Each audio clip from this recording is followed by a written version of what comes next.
በስሜት የሚያስቀና ኑሮ ትኖራለህ። አልተቀባው የሚያስቀና ትንሣኤ ይሆናል። ትነሳለህ። የተዳሩን ቤት ትለቃለህ። የሟርተኛው ጓዳ እንጀራ ለአንቺ መተዳደሪያ አይሆንም። ጎትቶ ያወጣል። ለንግስና ያወጣል። ለክብር ያወጣል። አሁን እንደዚህ ብሎ ሲተረጉም ያለው ለጥቂት ጊዜ ነው። አይኖርም። በዛ ላይ እውነት ነው። አትኖርም። ደግሞ እውነት ነው። አልኖርም። ማነው? የማን ነው? የኔ ነው። ገዛ ነው።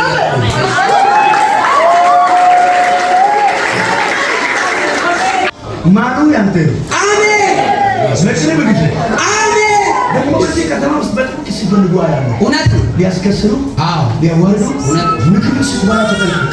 አሜን። እሺ፣ ከጓደኛው ተጠንቀቅ። አሁን ላይ ነው የሚባለው በኢየሱስ ነገር ያለው እውነት ነው። ታጥበህ ስትመጣ የተከፈተ ኮካ ምናምን ካለ እንዳጠጣ አልጠጣም። ወንዙ እንዳጠጣ። እሺ፣ የእኛ ገበያ ያበላሸው በምን ሲስተም እንደሚሰራ አናውቅም ብሎ የእኛ ሰዎች ከሁለተት ወድርቅ ያገዘነው እውነት ነው። ዛሬ ራሱ ተወዳደን የመጣነው ከጓደኛዬ ጋር አንድ ላይ ተወዳደን የመጣነው ሌና የተኛው መንደር ሲሄድ ገበኝ የሚፈራቸው በጣም ስናም ኢየሱስ እና አንዳንዱ እኮ ያንተ ሚዲያ አይቶ ጉድ የሚያሳልፍ እውነት ነው። በሚዲያ ደረጃም ተሸላሚ ይሆናል። ኢየሱስ አዳኙ ኢየሱስ ክርስቶስ ተወልዷል ሲባል መወለዱን ሰምተው ሄሮድስ ምን ሆነ? ደነገጠ፣ ተበሳጨ፣ ተናደደ። ሄሎ ትንሽ ያንቺን እድገትን አይቶ በቅርቡ ርቀት አላውቅም የሆነ ፕላን የሚያወጣ ናቲ ውሰደው በእናትህ ተስፋ ይቆርጣል። አንቺን ያስነሳው የሰው እጅ ሳይሆን የእግዚአብሔር እጅ ነው። ያስጋ ለባሹ ተስፋ ይቆርጣል። ያሟርተኛ ተስፋ እግዚአብሔር አምላክ መልአኩን ይልካል። አንድ ቀን በበሽታ ይመታል። በእኔም ውስጥ አንቺን ያሳያል። መጥቶ አንቺን ይቅርታ ይጠይቃል። አንቺን ይቅርታ ሳልጠይቅ መዳን እንጃ ብሎ ይቅርታ ይጠይቃል። ከዛ በኋላ ይፈታል። ይህ ስጦታውን እግዚአብሔር በእኔ ላይ እንዲያደርግ ይፈልጋለሁ። ምን ማለት ነው? እግዚአብሔር በዚህ መንፈስ እንዲሞላ ይፈልጋለሁ። ምን ማለት ነው? ይሁንላችሁ።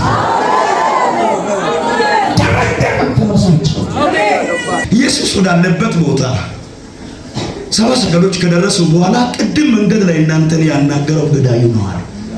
ለልጁ የምራራ አብ መልአኩን ላከና መንገድ ላይ ልጄ አይበላም፣ እናንተን መንገድ ላይ ያናገረው የልጄ ጠላት ነው አለ። በመጣበት መንገድ አትሂዱ፣ በዛኛው መንገድ እሺ። አንድ ሰው አለ ነገ ቅዳሜ፣ ዛሬ ከሰዓት፣ ዛሬ ማታ የምትሄድበት መንገድ ላይ ለመግደል ሴፍን ይዞ የሚጠብቅ ገዳዩ ተይዟል። እግዚአብሔር በራሱ ጊዜ ተናግረው እኔን ያስመልጥ ይጠብቅ የሚል ሰው ማን ነው? በኢየሱስም ማምለጥ ሆኗል። የአውሬውን ድምፅን ሰምቶ ያንቺ ደም የሚጠብቅ አለ። ግን ዛሬ ዓርብ 7 ሰዓት አካባቢ ሲዋረድ አየሁ። ተዋርዷል፣ ተይዟል፣ ከስሯል፣ ወደ ጥልቅ ተጥሏል። አሳቡ ከንቱ ሆኗል። ምክሩ ተበላሽቷል። 2 ዓመት በታች ልጅ ይሰበሰብ የሚል አዋጅ ላውጣ። 2 ዓመት በታች ልጆች መካከል ኢየሱስ የለም። በሚሞቱ ሰዎች መካከል ሙሴ አለ እንዴ? የለም። ኪዳና አለ። እኔ በሞት መንደር የለውም የሚል ማለት የነገር ውርደትን እየናፈቁ ፊቱን ያጠቁሩታሉ። ዛሬ ግን መልእክት ላንቺ አስተላልፈዋለሁ። በነገው ቀጠሮ፣ በነገው ሞት መካከል ያንቺ እጅ የለም፣ ያንቺ ስም የለም፣ ያንቺ ህልም የለም፣ ያንተ ራዕይ የለም።